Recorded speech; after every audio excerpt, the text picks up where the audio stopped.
নমস্কার বন্ধুরা, the story teller অয়নে আপনাদের সকলকে স্বাগত জানাই।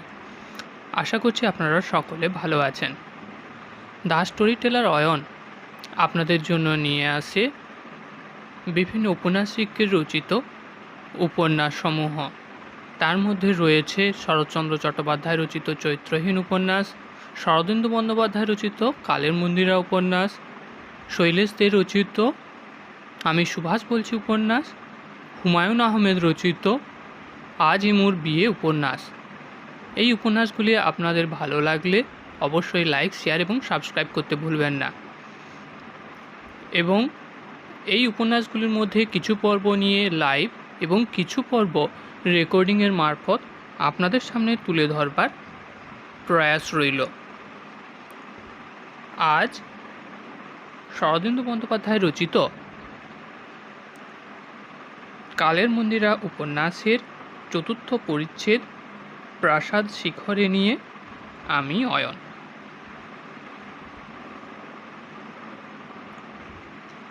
আকাশে প্রায় পূর্ণাবয়ব চন্দ্র।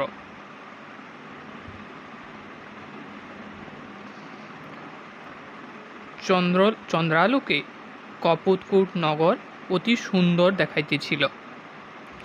বিটঙ্ক রাজ্যটি পারিপার্শ্বিক ভূখণ্ড হইতে উচ্চ মালভূমির উপর প্রতিষ্ঠিত। মালভূমিও সমতল নয়, তরঙ্গায়িত হইয়া প্রান্ত হইতে যতই কেন্দ্রের দিকে গিয়াছে ততই উচ্চ হইয়াছে। কেন্দ্রস্থলে কপোতকুট নগর রাজ্যের সর্বোচ্চ শিখরের উপর অধিষ্ঠিত বলিয়াই বোধ হয় ইহার নাম কপোতকুট। নগরটি রাজ্যের ক্ষুদ্র সংস্করণ, কোথাও সমভূমি নয়, চারিদিকে উচ্চ প্রাকারের দৃঢ় পরিবেষ্টনী। তন্মধ্যে মহেশ্বরের জটাজালবদ্ধ চন্দ্রকলার ন্যায় অপূর্ব সুন্দর নগর শোভা পাইতেছে। বসন্ত রজনীতে চন্দ্র বাষ্পাচ্ছন্ন দীপালোকিত নগরের সৌন্দর্য শতগুণ বর্ধিত হইয়াছিল। পথগুলি আঁকাবাঁকা, দুই পার্শ্বে পাষাণ নির্মিত হর্মা, মাঝে মাঝে প্রমোদবন। পথের সন্ধিস্থলে জলাধারের মধ্যবর্তী গোমুখ হইতে প্রস্রবণ ঝরিয়া পড়িতেছে। উল্কাধারিণী পাষাণ বনদেবীর মূর্তি রাজপথে আলোক বিকীর্ণ করিতেছে। বহু নাগরিকা বিচিত্র বেশ প্রসাধনে সজ্জিত হইয়া ইতস্তত বিচরণ করিতেছে। স্নিগ্ধ জ্যোৎস্না নিষিক্ত বায়ু সেবন করিয়া দিবসের তাপ গ্লানি দূর করিতেছে। প্রমোদবন হইতে কখনো বংশীরব উঠিতেছে, কোথাও লতানিকুঞ্জ হইতে মৃদু জল্পিত প্রণয়কূজন ও অস্ফুট কলহাস্য উত্থিত হইতেছে। কঙ্কন মঞ্জিরের ঝঙ্কার কখনো কৌতুকে উল্লসিত হইয়া উঠিতেছে, কখনো আবেশে মদালস হইয়া পড়িতেছে। কপোতকুটে কপোত মিথুনের অভাব নাই। নগরীর একটি পথ দীপমালায় উজ্জ্বল। বিলাসিনী নাগরিকার ন্যায় রাত্রিকালের এই পথের শোভা অধিক, কারণ প্রধানত ইহা বিলাসের কেন্দ্র। পথের দুই পাশে অগণিত বিপণী। কোনো বিপণীতে কেশর সুরভিত তাম্বুল বিক্রয় হইতেছে।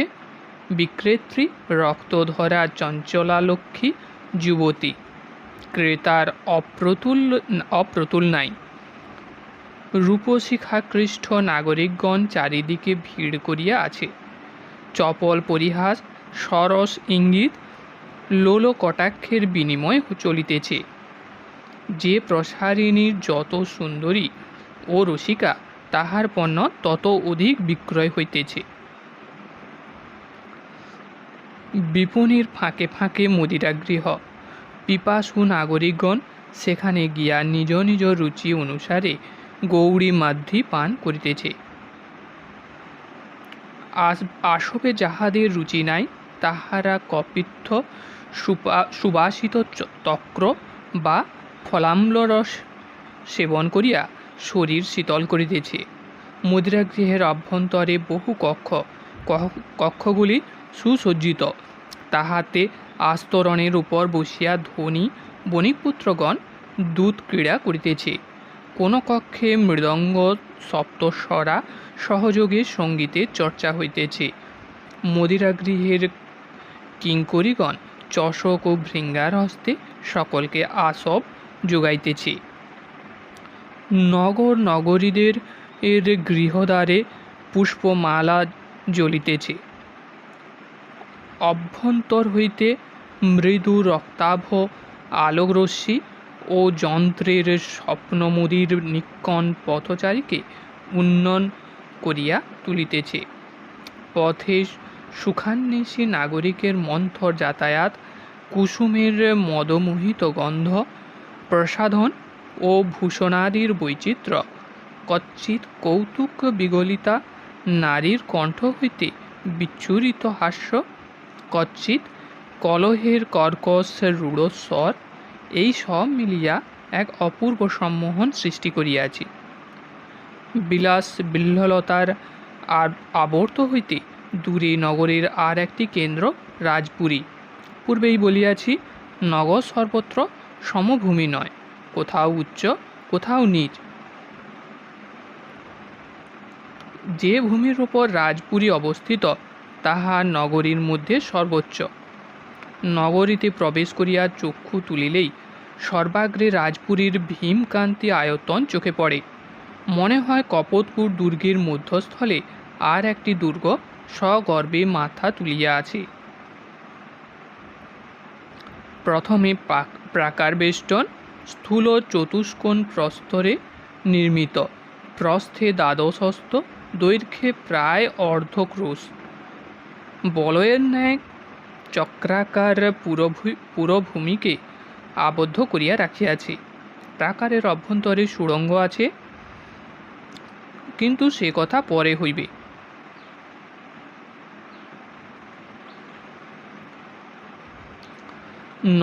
নগরীর প্রধান পথ যেখানে আসিয়া প্রাকার স্পর্শ করিয়াছি সেইখানে উচ্চ তোরণদ্বার।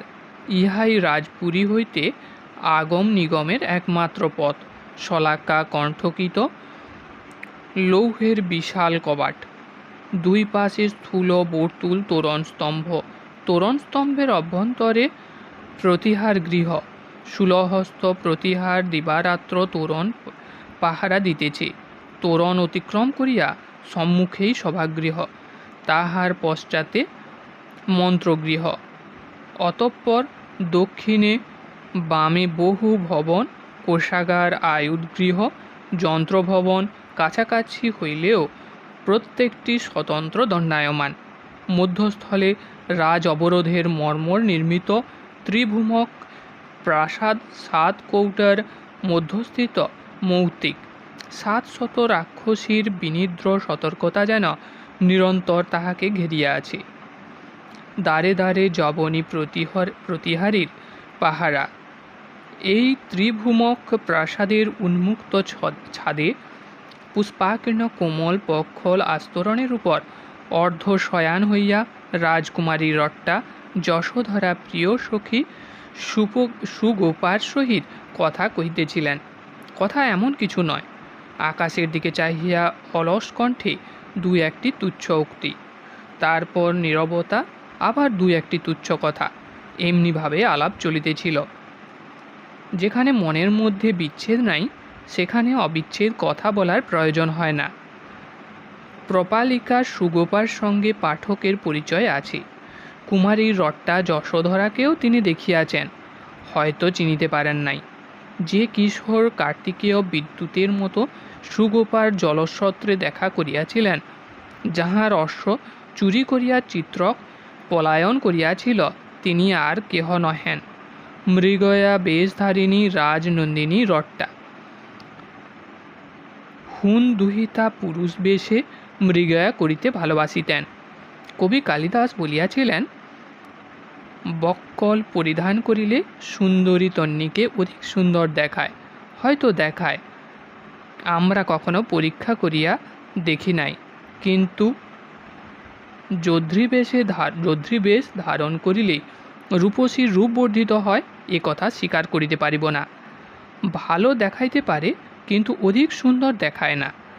আমরা বলিব, কুমারী রট্টার মতো যিনি তন্বী ও সুন্দরী, তাহার বয়স 18 বৎসর, তিনি অলকগুচ্ছ কুন্দকলি দ্বারা অনুবিদ্ধ করুন। লৌধ্র রেণু দিয়া মুখের পাণ্ডুশ্রী আনয়ন করুন। চূড়া পাশে নব কৌরবক ধারণ করুন। কর্ণে শিরীষ পুষ্পের অবতংশ দুলাইয়া দিন। হৃৎস্পন্দনের তালে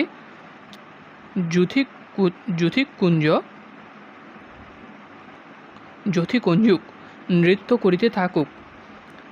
নিবিবন্ধে কর্ণিকার কাঞ্চি মূর্ছিত হইয়া থাক। লোভী পুরুষ তো দূরের কথা, অনসোয়া সখীরাও ফিরিয়া ফিরিয়া সেরূপ দেখিবে। তেমনি পুষ্পাভরণ ভূষিতা রট্টার পানে সখী সুগোপাও থাকিয়া থাকিয়া বিমুগ্ধ নেত্রে চাহিতেছিল। দুই সখীর মধ্যে গভীর ভালোবাসা। রাজকন্যাও যখন সুগোপার পানে তাহার অলস নেত্র ফিরাইতেছিলেন, তখন তাহার হিমকর স্নিগ্ধ দৃষ্টি অকারণেই সখীকে প্রীতির রসে অভিষিক্ত করিয়া দিতেছিল। দুইজনে আশৈশব খেলার সাথী। যৌবনে এত প্রীতি আরও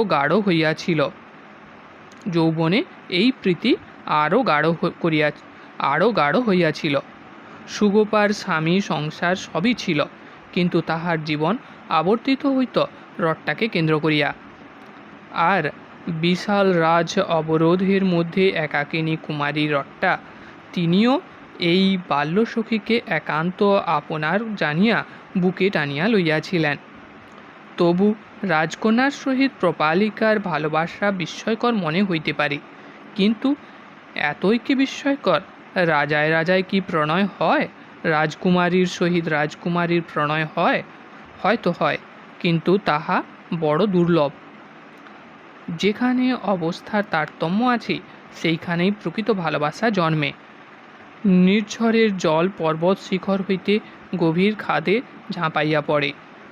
উচ্চাভিলাষী ধূম নিম্ন হইতে ঊর্ধ্বে আকাশে উত্থিত হয়, ইহাই স্বাভাবিক। তাহা ছাড়া রট্টার ধমনীতে হুন রক্ত আভিজাত্যের প্রভেদ স্বীকার করিত না। হুন বর্বর হোক, সে আভিজাত্যের উপাসক নয়, শক্তির উপাসক। রট্টা এক মুঠি মল্লিকা ফুল আস্তরণ হইতে তুলিয়া লইয়া আঘ্রাণ গ্রহণ করিলেন। তারপর চাঁদের দিকে চাহিয়া বলিলেন, মধু ঋতু তো শেষ হইতে চলিল, এবার ফুলও ফুরাইবে। সুগোপা, তখন তুই কি করিবি? রট্টার বাম কর্ণ হইতে শিরীষ পুষ্পের ঝুমকা খুলিয়া গিয়াছিল। সুগোপা উঠিয়া সযত্নে সেটি পরাইয়া দিল। মুকুবের মতো ললাট হইতে দুই একটি চূর্ণ কুন্তল সরাইয়া দিয়া বলিল, ফুল যখন ফুরাইবে, তখন চন্দন দিয়া তোমাকে সাজাইব। চুলে স্নিগ্ধ স্নান কষায় মাখিয়া কর্পূর সুবাসিত জলের ধারাযন্ত্রে তুমি স্নান করিবি।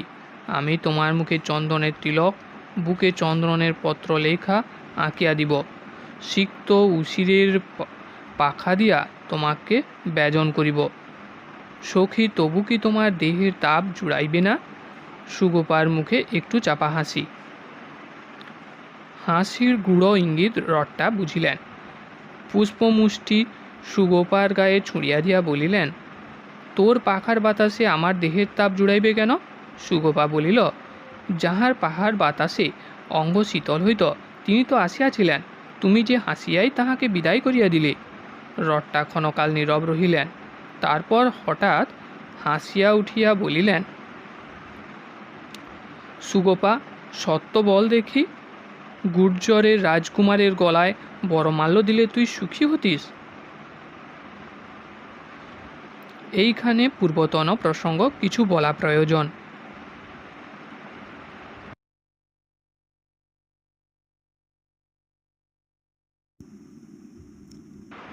ইদানিং মহারাজ রট্ট ধর্মাদিত্য ঐহিক বিষয়ে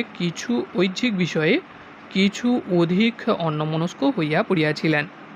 রাজকার্যে তিনি বড় একটা হস্তক্ষেপ করিতেন না, কিন্তু কয়েক মাস পূর্বে একান্ত মনে ধর্মচর্চা করিতে করিতে তিনি সহসা উদ্বিগ্ন হইয়া লক্ষ্য করিলেন যে তাহার কন্যার যৌবনকাল উপস্থিত হইয়াছে। এরূপ লক্ষ্য করিবার কারণ ঘটিয়াছিল।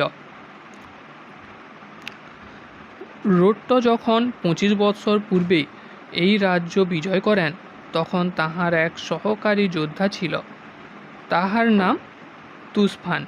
তুসফান তাহার বীর্য এবং বাহুবল দ্বারা রোট্টকে বহু প্রকার সাহায্য করিয়াছিল, এমনকি ভূতপূর্ব রাজাকে ধৃত করিয়া সেই স্বহস্তে তাহার মুণ্ডচ্ছেদ করিয়াছিল। তাই রাজ্য কবলীকৃত হইলে রোট্ট তুষ্ট হইয়া রাজ্যের সীমান্তস্থিত চষ্টন নামক প্রধান গিরিদুর্গ তাহাকে অর্পণ করেন। পদমর্যাদায় রাজার পরেই তাহার স্থান নির্দিষ্ট হয়। তাহার পর বহু বর্ষ অতীত হইয়াছে। তুসফানের মৃত্যু হইয়াছে। তাহার পুত্র কিরাত এখন চষ্টন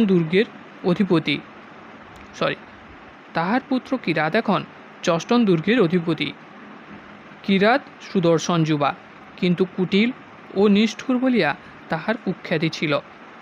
লোকে বলিত, হুন রক্তই তাহার দেহে প্রাধান্য লাভ করিয়াছে। এই কিরাত একদা নবযৌবনা তেজস্বিনী রট্টাকে দেখিয়া মজিল। অন্য কেহ হইলে হয়তো নিজ স্পর্ধায় ভীত হইয়া পলায়ন করিত, কিন্তু কিরাত নিজ দুর্গ ছাড়িয়া কপোতকূটে আসিয়া বসিল। রাজ্যসভায় নিত্য যাতায়াতে কুমারীর সহিত প্রত্যহই তাহার সাক্ষাৎ হয়। সুমিষ্ট ভাষণে কিরাত কেবল পটু, আবার মৃগয়াদি পুরুষোচিত ক্রীড়ায় তেমনই দক্ষ। মৃগয়ায় সে রাজকুমারীর নৃত্য পার্শ্বচর হইয়া উঠিল। তাহার অভিপ্রায় বুঝিতে রাজকুমারীর বাকি রহিল না। হুনকন্যা শিশুকাল হইতে অন্তঃপুরে নীড় ছাড়িয়া মুক্ত আকাশে বিচরণ করিতে অভ্যস্ত। তাই তাহার বুদ্ধিও একটি অনবগুণ্ঠিত স্বচ্ছতা লাভ করিয়াছিল। মৃগয়াকালে তিনি কিরাতের অব্যর্থ লক্ষ্যের প্রশংসা করিলেন। উদ্যান বাটিকায় তাহার সরস চাটু বচনে হাস্য করিলেন, কিন্তু তাহার প্রশংসা দৃষ্টি মোহমুক্ত হইয়াই রহিল। হাসিতে অধর রাগ ভিন্ন অন্য কোনো রাগ রক্তিমা ফুটিল না। কিরাত অনুভব করিল, রাজকন্যা সর্বদাই তাহাকে মনে মনে বিচার করিতেছেন, তুলাদণ্ডে ওজন করিতেছেন। তাহার দুর্দম অভিপ্সা আরও প্রবল ব্যক্ত হইয়া উঠিল। নগরে এই কথা লইয়া লোফালুফি আরম্ভ হইল। সচিব ও সভাসদগণ পূর্বেই ইহা লক্ষ্য করিয়াছিলেন। সর্বশেষে রাজাও লক্ষ্য করিলেন। রাজা প্রথমে বিস্মিত হইলেন, তারপর সচিবদের ডাকিয়া পরামর্শ করিলেন। উদ্ধত প্রকৃতির কিরাতের প্রতি কেহই সন্তুষ্ট ছিলেন না। তাহারা মত দিলেন, একজন সামন্তপুত্রের সহিত রাজকন্যার বিবাহ হইতে পারে না, বিশেষত যখন কুমারী রাজ্যের উত্তরাধিকারিণী। তাহাতে রাজবংশের মর্যাদা হানি হইবে। বরং নিজ অধিকার সুপ্রতিষ্ঠিত করিবার জন্য অন্যান্য রাজবংশের সহিত সম্বন্ধ স্থাপন করা কর্তব্য। মিত্র যদি সম্বন্ধী হয়, তাহা হইলে বিপদকালে সাহায্য প্রাপ্তি বিষয়ে কোনো সংশয় থাকে না। সচিবদের মন্ত্রণায় মহারাজের মনোপুত হইল। তিনি রাজসভায় কিরাতকে মৃদু ভর্ৎসনা করিয়া জানাইলেন যে নিজ দুর্গাধিকার ত্যাগ করিয়া দীর্ঘকাল রাজধানীতে বিলাসবাসনে কালক্ষেপ করা তাহার পক্ষে অশোভন। কিরাত কিছুক্ষণ স্থির নেত্রে মহারাজের মুখের পানে চাহিয়া রহিল, তারপর বাং নিষ্পত্তি না করিয়া সভা ত্যাগ করিল। অব্যবহতি পরে সে অশ্বপৃষ্ঠে কপোতকূট ছাড়িয়া নিজ দুর্গে ফিরিয়া গেল। কিরাতকে বিদায় করিয়া মহারাজ প্রাপ্ত যৌবন কন্যার বিবাহের কথা চিন্তা করিতে বসিলেন। জীবন অনিত্য। তাহার মৃত্যুর পূর্বে রট্টার বিবাহ না হইলে সিংহাসনের উত্তরাধিকার লইয়া নিশ্চয় গণ্ডগোল বাধিবে। মন্ত্রীদের সহিত আলোচনার পর স্থির হইল, মিত্র গুর্জর রাজের দ্বিতীয় পুত্র কুমার ভট্টারক বারণ বর্মা মহাখ্যাতিমান বীরপুরুষ। তাহার নামে নিমন্ত্রণপত্র প্রেরিত হোক, তিনি আসিয়া কিছুকাল বিটঙ্ক রাজ্যে অবস্থান করুন। তারপর রাজকন্যার সহিত সাক্ষাৎ ঘটিলে উভয়ের মনোভাব বুঝিয়া যথা কর্তব্য নিরূপণ করা যাইবে। সাড়ম্বর নিমন্ত্রণলিপি যথাকালে প্রেরিত হইল। অবশ্য তাহাতে বিবাহের কোনো উল্লেখ রহিল না, কিন্তু মনোগত অভিপ্রায় গুর্জররাজ বুঝিলেন। রাজনীতির ক্ষেত্রে পরিষ্কার করিয়া কথা বলিবার রীতি কোনো কালেই ছিল না। অনতিকাল পরে গুর্জরের বারণবর্মা মহাসমারোহে আসিয়া উপস্থিত হইলেন। রট্টার সহিত রাজসভায় তাহার সাক্ষাৎকার ঘটিল। প্রথম দর্শনে রট্টা স্তম্ভিত হইয়া গেলেন। কুমার ভট্টারক বারণবর্মার মূর্তি বিরচিত বটে, দৈর্ঘ্যে ও প্রস্থে প্রায় সমান, সম্মুখে উদর ও পশ্চাতে নিতম্বর রণভেরীর ন্যায় উচ্চ, মুখমণ্ডলে বিশাল গুম্ফ ও ভ্রুযুগল প্রায় তুল্য রোমশ। তাহাকে দেখিয়া গুর্জর দেশীয় খ্যাতনামা হস্তির কথা স্মরণ হয়। রট্টা ক্ষণকাল বিস্ফারিত নয়নে তাহার পানে চাহিয়া থাকিয়া ছিন্ন বল্লরীর মতো সভাস্থলে হাসিয়া লুটাইয়া পড়িলেন। বিবাহের প্রসঙ্গ এখানেই শেষ হইল। ক্ষুণ্ণ বারণবর্মা পরদিনই স্বরাজ্যে ফিরিয়া গেলেন। সুগোপা সখী সুলভ চপলতায় রট্টাকে এই ঘটনার ইঙ্গিত করিয়া পরিহাস করিয়াছিল। এখন রট্টার প্রশ্নের উত্তরে সে বলিল, আমার কথা ছাড়িয়া দাও। স্বয়ং দেবরাজ ইন্দ্রের গলায় মালা দিলেও আমি সুখী হইব না, কিন্তু আমার কথা ভাবিলে তো চলিবে না। রট্টা বলিলেন, তবে কাহার কথা ভাবিব? নিজের কথা। এই যে দেবভোগ্য যৌবন, এ কি ফুল চন্দন দিয়া সাজাইয়া শুধু আমিই দেখিব, দেবতার ভোগে লাগিবে না? আমার যৌবন আমি সঞ্চয় করিয়া রাখিব, কাহাকেও ভোগ করিতে দিব কেন? সুগোপা হাসিল। সখী বিধি প্রেরিত ভোক্তা যেদিন আসিবে, সেদিন কিছুই সঞ্চয় করিয়া রাখিতে পারিবে না। তনু মন সমস্তই তাঁর পায়ে সমর্পণ করিবি। তুই না হয় মালাকারের পায়ে তনু মন সমর্পণ করিয়াছিস, তাই বলিয়া কি সকলকেই এই একটি মালাকার চাই? সকলেরই একটি মালাকার চাই? চাই বই কি সখী? মালাকার নহিলে নারীর যৌবন নিকুঞ্জে ফুল ফুটাইবে কে?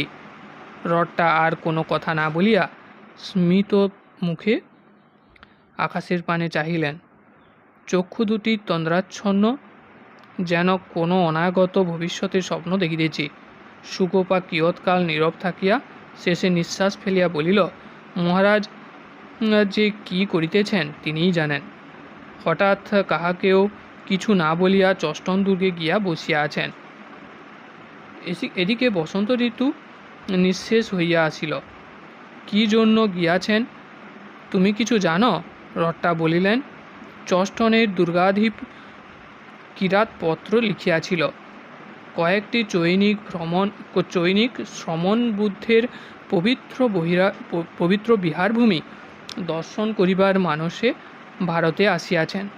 তাহারা পাটলিপুত্র যাইবেন। পথে কয়েকদিনের জন্য চষ্টন দুর্গে বিশ্রাম করিতেছেন। তাই শুনিয়া মহারাজ অর্হৎ সন্দর্শনে গিয়াছেন। সুগোপা মাথা নাড়িয়া বলিল, বিশ্বাস হয় না। কিরাতরা মহাধূর্ত, ছল করিয়া মহারাজকে নিজ দুর্গে লইয়া গিয়াছি। নিশ্চয় কোনো দুরভিসন্ধি আছে। হয়তো নিভৃতে পাইয়া চাটুবাক্যে মহারাজকে দ্রবীভূত করিয়া তোমার পানি প্রার্থনা করিবে। তুই কিরাতকে দেখিতে পারিস না? তা পারি না। শুনিয়াছি এই বয়সেই সে ঘোর অত্যাচারী, অতিশয় দুর্জন। শিকারে কিন্তু তার অব্যর্থ লক্ষ্য হইলেই সজ্জন হয় না। বাজ পাখি কি সজ্জন? কিরাত চমৎকার মিষ্ট কথা বলিতে পারে। যে পুরুষ মিষ্ট কথা বলে তাহাকে বিশ্বাস করিতে নাই। তোর মালাকার বুঝি তোকে কেবলই গালি দেয়? সুগোপা দৃঢ়ভাবে মাথা নাড়িয়া বলিল, পরিহাস নয়, কিরাত তোমার পায়ের দিকে তাকাইবার যোগ্য নহে, কিন্তু সে তোমাকে পাইবার আকাঙ্ক্ষা পোষণ করে। আমি জানি তোমার জন্যে সে পাগল। রট্টা অল্প হাসিলেন, তারপর গম্ভীর হইয়া বলিলেন, শুধু আমার জন্য নয় সুগোপা, এই বিটঙ্ক রাজ্যটার জন্য সে পাগল। কিন্তু ও কথা যাক, রাত্রি গভীর হইয়াছি, তুই এবার গৃহে যা। তাই যাই, তুমিও ক্লান্ত হইয়াছ। একে সারাদিন বনে বনে মৃগয়া, তার উপর চোরের উৎপাত। জলস্রোত হইতে এতটা পথ হাঁটিয়া আসিতে হইয়াছি। মানুষ ঘোড়া চুরি করে এমন কথা জন্মে শুনি নাই। আর কি স্পর্ধা, রাজকন্যার ঘোড়া চুরি! দেখিয়াই বুঝিয়াছিলাম লোকটা ভালো নয়। নিজের লাঞ্ছনার কথা স্মরণ করিয়া সুগোপার রাগ একটু বাড়িল। দুর্বৃত্ত বিদেশি তস্কর, এখন যদি তাহাকে একবার পাই। কি করিস? শুলে দিই। আমিও এখন যা, চোরের উপরে রাগ করিয়া পতি দেবতাকে আর কষ্ট দিস না। সে হয়তো হাঁ করিয়া তোর পথ চাহিয়া আছি, ভাবিতেছে তোকেও চোরে চুরি করিয়া লইয়া গিয়াছি। মালাকরের সে ভয় নাই। তিনি জানেন আমাকে চুরি করিতে পারে এমন চোর জন্মায় নাই। তিনি এখন কোনো সৌণ্ডিকালয়ে পড়িয়া অপ্সরী কিন্নরীর স্বপ্ন দেখিতেছেন। যাই, তাহাকে খুঁজিয়া লইয়া গৃহে ফিরিতে হইবে তো। প্রত্যহ বুঝি তাই করিতে হয়। হাঁ। সুগোপা মৃদু হাসিল। মালাকর লোকটি মন্দ নয়, আমাকে ভালোবাসি, কিন্তু মদিরা সুন্দরীর প্রতি প্রেম কিছু অধিক। যাই, সপত্নী গৃহ হইতে পতি দেবতাকে উদ্ধার করিয়া নিজ গৃহে আনি গিয়া। হাসিতে হাসিতে সুগোপা বিদায় লইল। তখন মধ্যরাত্রি হইতে অধিক বিলম্ব নাই। আশা করি বন্ধুরা উপন্যাসটি ভালো লাগছে। ভালো লাগলে লাইক, শেয়ার এবং সাবস্ক্রাইব করতে ভুলবেন না। এই পর্ব এই পর্যন্ত। পরবর্তী পর্ব নিয়ে আবার হাজির হবে দ্য স্টোরি টেলার অয়ন খুব শীঘ্রই। ভালো থাকুন। নমস্কার।